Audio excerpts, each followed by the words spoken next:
Hello class ninth. तो आज जो हम वीडियो लेकर आए हैं वो क्लास नाइन्थ के कोर्स और ए और बी दोनों के लिए ध्यान रखिएगा। कोर्स ए में भी इससे संबंधित प्रश्न पूछे जाएंगे और कोर्स बी में भी पूछे जाएंगे। ये आपका जो आएगा जो टॉपिक है वो है उपसर्ग।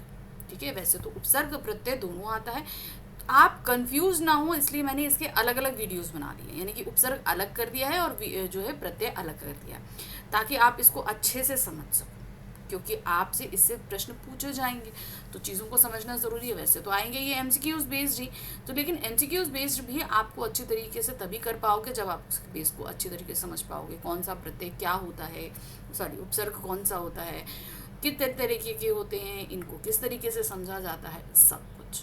ठीक है, तो आज का हमारा वीडियो क्लास नाइन्थ के स्टूडेंट्स के लिए है और ये जो आ रहा है टॉपिक उपसर्ग, ये कोर्स ए और बी दोनों में कंबाइंड रूप से पूछा जाना है। ठीक है, तो चलिए देखते हैं इसमें है क्या क्या।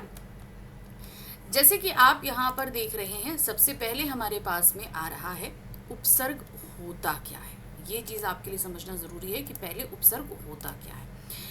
उपसर्ग दो शब्दों उप और सर्ग के योग से निर्मित हुआ है। किससे निर्मित हो रहा है? उप और सर्ग, क्योंकि देखिए उप और सर्ग दो शब्द आ रहे हैं, इन दोनों को जब हम डिवाइड कर रहे हैं तो वो बन रहा है आपका उपसर्ग। उप का अर्थ है समीप, निकट या पास।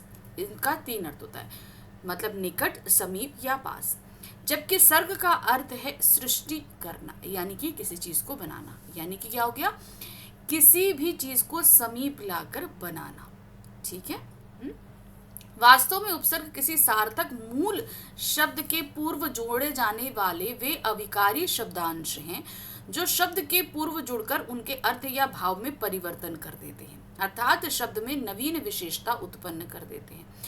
अब यहाँ पर ये क्या कह रहा है, पहले आप यहाँ पर ये समझना है। इनका कहने का तात्पर्य ये है कि उपसर्ग जो होते हैं, उपसर्ग बेसिकली क्या होते हैं, किसी मूल शब्द के शुरू में जुड़ते हैं। मूल शब्द के क्या होते हैं? शुरू में जुड़ते हैं।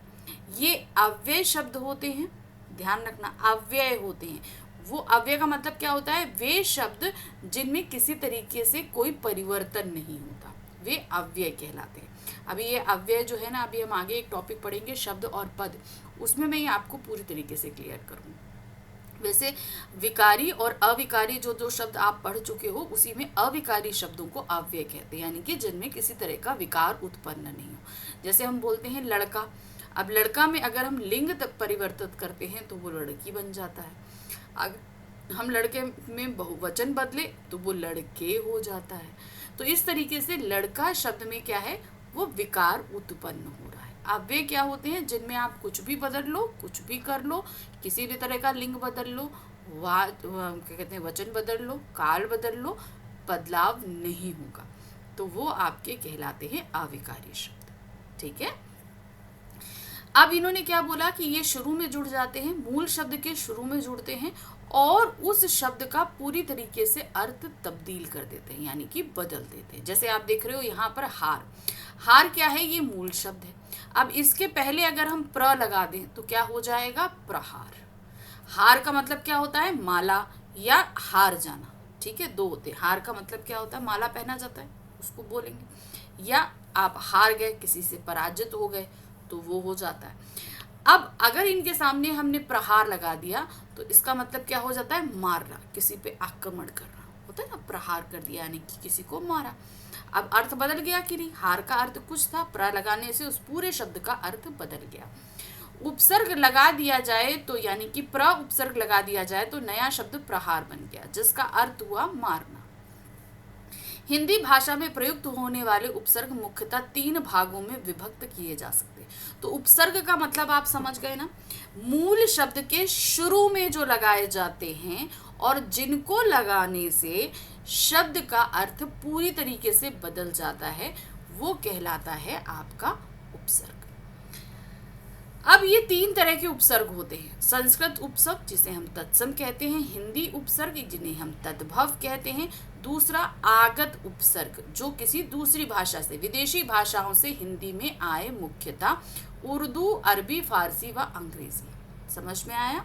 तो उर्दू जो है आप सभी को पता है अरबी और फारसी से मिलकर बनी है, और अंग्रेजी। इन 3 भाषाओं में यानी कि मुख्यतः उर्दू और अंग्रेजी से जो हिंदी में आए हैं वे आगत कहलाते हैं। तो उपसर्ग कितने तरीके के हुए? 3 तरह के उपसर्ग हुए।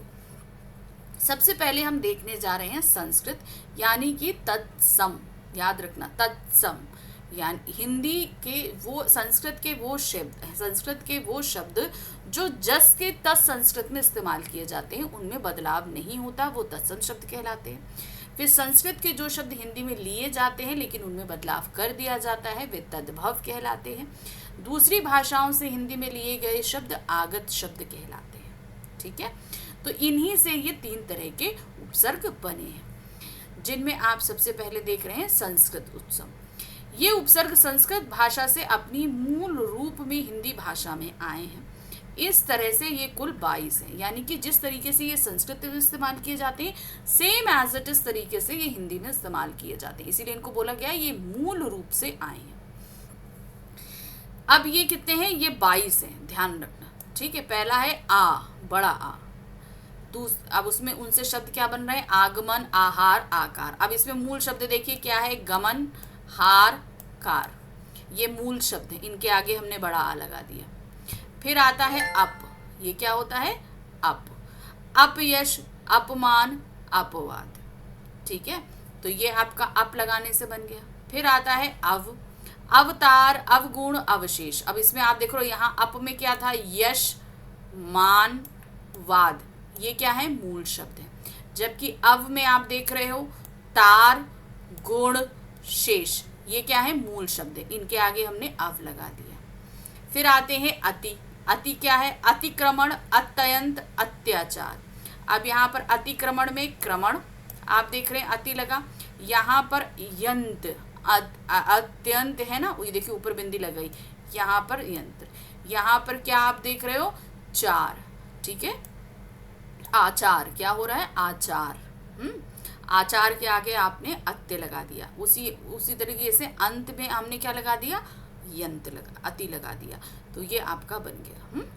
नेक्स्ट आते हैं अधि। अधिनायक, अधिकार, अधिराज।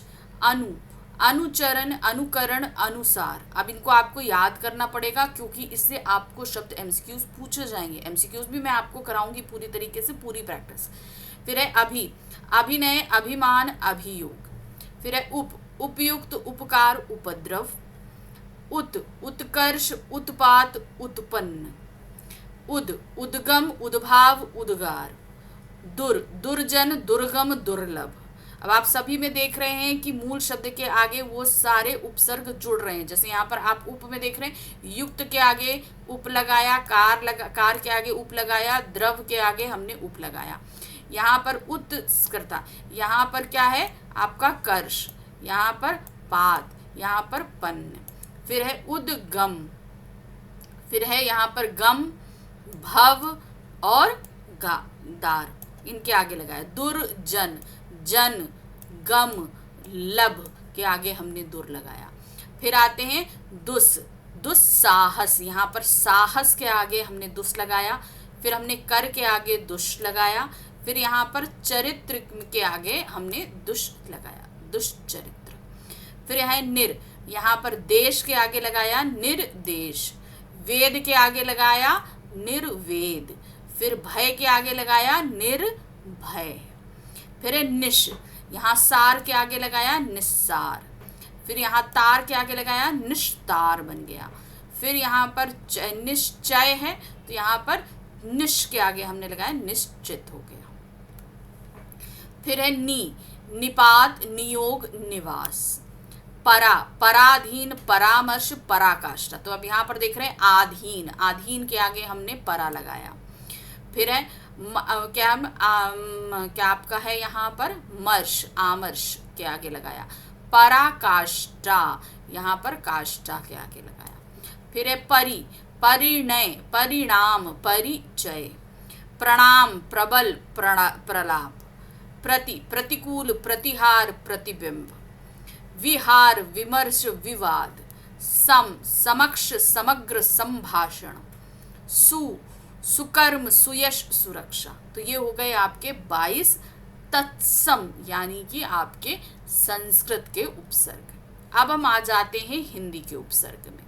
हिंदी के उपसर्ग कौन कौन से हैं देखिए, इन्हें हम तद्भव उपसर्ग भी कहते हैं। हिंदी के उपसर्ग मूलतः संस्कृत से ही विकसित हुए हैं, यानी कि ये संस्कृत से लिए गए हैं, लेकिन जब हमने इन्हें हिंदी भाषा में लिया तो इनमें थोड़ा सा बदलाव कर दिया, इसके रूप में थोड़ा सा बदलाव हमारे द्वारा कर दिया गया। अब इसमें क्या हुआ देखिए, अ से क्या हुआ, अज्ञान। अब जैसे बड़ा आ था, बड़ा आ से हमने इसको हिंदी में लिया, हमने छोटा आ कर दिया, छोटे आ से हो गया, क्या हो गया, अज्ञान, अछूत, अधर्म। अध, अधमरा, अधखिला, अधपका। अन, अनजान, अनपढ़, अनगढ़। उन, 49, 29, 59। औसत, औसर, औसान। कु, कुचाल, कुसंग, कुढंग। नि, निसंतान, निडर, निकम्मा। दु, दुबला, दुलारा, दुधारू। तो देख रहे हैं ना आप कैसे शब्द बन रहे हैं, क्योंकि आप जितना शब्दों को पढ़ोगे उतना आप शब्दों के बारे में जानेंगे, शब्द कौन कौन से हैं, क्या क्या है। फिर उसके बाद आ रहा है भर, भरपेट, भरपूर, भरसक। बिन, बिन ब्याहा, बिन पाए, बिन बादल। क, कपूत, कचोट। पर, परलोक, परोपकार, परसर्ग, परहित। अब हम आ जाते हैं कौन से उपसर्ग पर, आगत यानी कि विदेशी उपसर्ग, जो दूसरी भाषा से लिए गए। दूसरी भाषा में हमने आपको बताया था क्या, उर्दू, जो कि अरबी और फारसी से है, और दूसरा है अंग्रेजी। इन दो भाषाओं से हिंदी में जो दूसरी भाषाओं से आए हैं। अब ये क्या क्या है ये देखिए, हिंदी में विदेशी भाषा से आए आगत उपसर्ग मुख्यतः उर्दू एवं अंग्रेजी भाषा से विकसित हुए हैं। किससे हुए हैं, उर्दू और अंग्रेजी भाषा से। उर्दू उपसर्ग कौन कौन से हैं देखिए, बा, कौन सा है, बा, बाकायदा, बाइज्जत, बावजूद। तो ये इन सबसे जुड़कर हमेशा आपके क्या बनेंगे, आपके उर्दू शब्द ही बनते हैं। ब, बदौलत, बखूबी, बनाम। बे, बेरहम, बेकसूर, बेईमान। ला, ला इलाज, लापरवाही, लावारिस। बद, बदमाश, बदनाम, बदबू। खुश, खुशबू, खुश मिजाज, खुशदिल। ना, नापसंद, नादान, नाराज। तो इसके अलावा और भी बहुत सारे होते हैं, तो हमने तो यहाँ पे एग्जाम्पल के तौर पे आपको थोड़े से दे रखे हैं। हाँ, गैर, गैर हाजिर, गैर कानूनी, गैर जिम्मेदार। हम दर्दी, हम उम्र, हम दर्द, सॉरी हम दम है। हर, अब ये हम था, अब क्या है, हर है। हर रोज, हर तरफ, हर साल। कम, कमजोर, कम बखत, कम अक्ल। सर, सरदार, सरताज, सरकार। दर, दरअसल, दरबार, दरकार। अल, अलबत्ता, अलगरज, बिल, बिल्कुल, बिल वजह।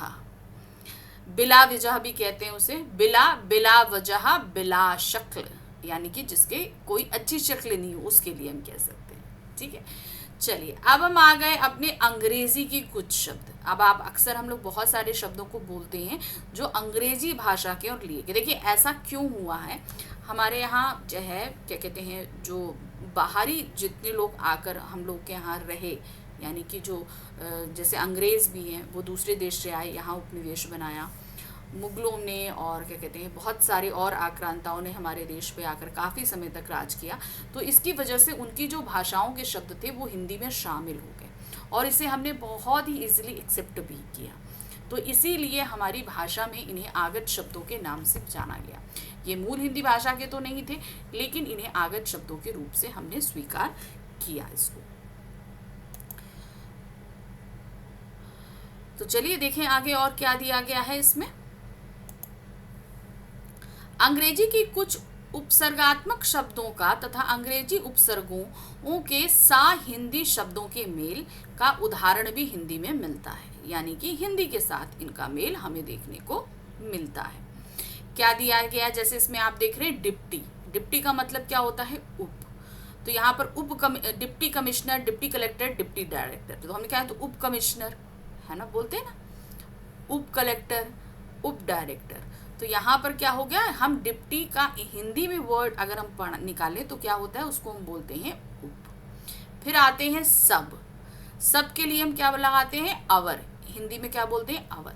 सब जज, सब रजिस्ट्रार, सब कमेटी, यानी कि जो अंडर होती है, अवर, है ना, अंडर कमेटी होती है जो, उसको बोलते हैं। फिर आते हैं हेड। हेड का मतलब क्या होता है, मुख्य।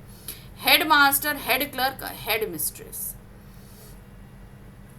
डबल, डबल का मतलब क्या होता है, दुगुना। डबल रोटी, डबल खुराक, डबल बेड। फुल, फुल का मतलब क्या हुआ, पूरा। पूरा के लिए हम क्या बोल रहे हैं, full sweater, full shirt, full proof. Half, half मतलब आधा। Half shirt, half pant, half कमीज। तो ये सभी आप देख रहे हैं इंग्लिश भाषा से हमने लिए। अब हम आ जाते हैं एकाधिक उपसर्गों का प्रयोग। अब मतलब कुछ ऐसे मूल शब्द होते हैं जिनमें एक साथ हम कई उपसर्ग इस्तेमाल कर लेते हैं। अभी तक हमने देखा ना कि एक मूल शब्द के साथ हम एक उपसर्ग को ही इस्तेमाल कर रहे थे, लेकिन अब हम क्या करेंगे, मूल शब्द एक रहेगा लेकिन उसके साथ हम कई उपसर्गों का इस्तेमाल करेंगे। कैसे, देखें यहाँ पर सबसे पहले आप यहाँ पर देख रहे हैं इसको, जैसे इन्होंने बताया कुछ शब्दों में एक से अधिक उपसर्गों का प्रयोग किया जाता है। जैसे आसु प्लस रक्षित, क्या हो गया, असुरक्षित। तो मूल शब्द आपका रक्षित है, जिसके आगे अ लगा और सु लगा। ये देखिए, अभी अगर हम आ हटा दे तो सुरक्षित हो जाता है, अ लगाते हो असुरक्षित हो जाता है, रक्षित हो गया। मूल शब्द रक्षित, पहला उपसर्ग लगा आपका यहाँ पर अ, फिर दूसरा सु। निराकरण, क्या है, निराकरण। पहला निर है, फिर आ है, फिर करण है, तो ये क्या हो गया, निराकरण। नेक्स्ट आते हैं, एक से अधिक उपसर्गों के प्रयोग से बनने वाले शब्दों के अन्य उदाहरण क्या हैं। पहला है प्रत्यालोचना।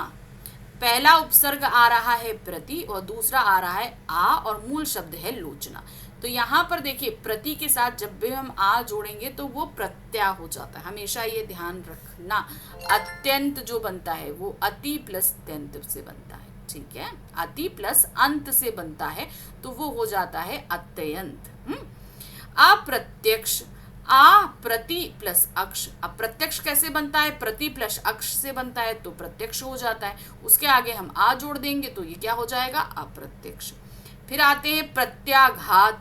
प्रति प्लस आ प्लस घात, प्रत्याघात। तो यहाँ पर आप देख रहे हो प्रति, फिर उसके बाद आ लगा, फिर मूल शब्द आपका घात है। फिर आते हैं पर्यावरण।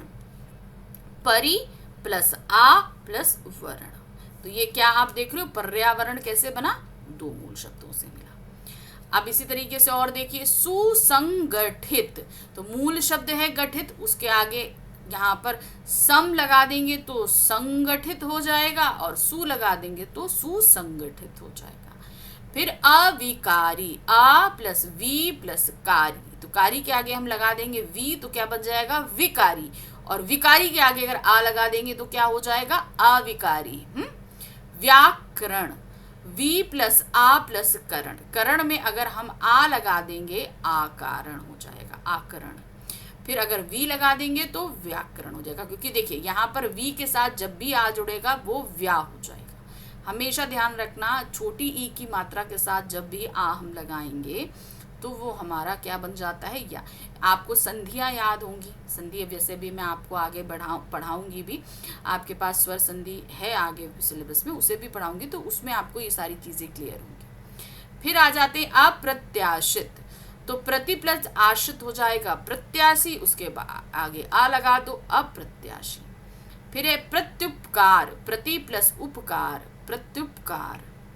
निराभिमानी। अब मानी के आगे अगर अभी लगा दो तो हो जाएगा अभिमानी, निर लगा दो तो निराभिमानी हो जाएगा।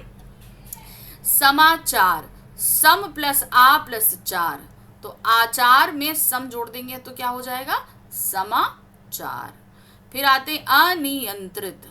तो अब यहाँ पर यंत्रित के आगे अगर नी जोड़ रहे हो तो नियंत्रित हो रहा है, नियंत्रित में आ जोड़ दे देंगे तो अनियंत्रित हो जाएगा। तो देखा ना आपने कितनी आसान है उपसर्ग, बिल्कुल भी मुश्किल नहीं है, बहुत आसानी से सारी चीजें यहाँ पर हो जाती है। देखा कि यहाँ पर हमने एक एक तीन, अब इसमें जो आपको याद रखना, ध्यान रखना, 3 तरह के उपसर्ग हैं।